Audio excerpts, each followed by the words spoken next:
ಏನ್ ಚಲೋ ಮಾತು ಹೇಳ್ತಾರ. ಯಾವುದು ಧರ್ಮ ನಿಜಗುಣದ ರೀತ್ಯ ಯಾವುದು ಧರ್ಮ ಅಂದ್ರೆ ಅವರಂದ್ರು ಅತಿಶಯವ ಧರ್ಮ. ಅತಿಶಯ ಅಂದ್ರೆ ಹೆಚ್ಚಿನ ಧರ್ಮ. ಇದಕ್ಕಿಂತಲೂ ಹೆಚ್ಚಿನ ಧರ್ಮ ಯಾವುದ್ರಿ ಅಂತ ಪ್ರಶ್ನೆ ಮಾಡಿದ್ರೆ ಯಾವ್ದು? ಕರುಣ ಅಂದ್ರೆ ಕರುಣ ಅಂದ್ರೆ ಮಾನವೀಯತೆ, ಎಲ್ಲವನ್ನು ಪ್ರೀತಿಸುವುದು.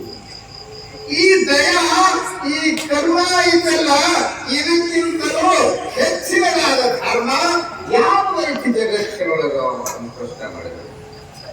ಅಂದ್ರೆ ಕರುಣೆ ಎಂಬುದು, ದಯಾ ಎಂಬುದೇ ಧರ್ಮ.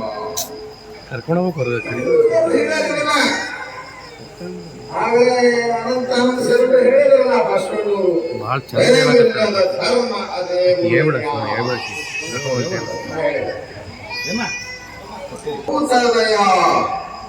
ಕಿಂ ಸೌಖ್ಯಂ ಆರೋಗಿತ ಜಗತಿ ಜಂತೋ ಸ್ನೇಹ ಸದ್ಭಾವ ಕಿಂ ಪಾಂಡಿತ್ಯಂ ಪರಿಚ್ಛೇದ. ನೋಡಿ, ಯಾವುದು ಸೌಖ್ಯಮಯವಾದುದು? ಅರೋಗಿತ.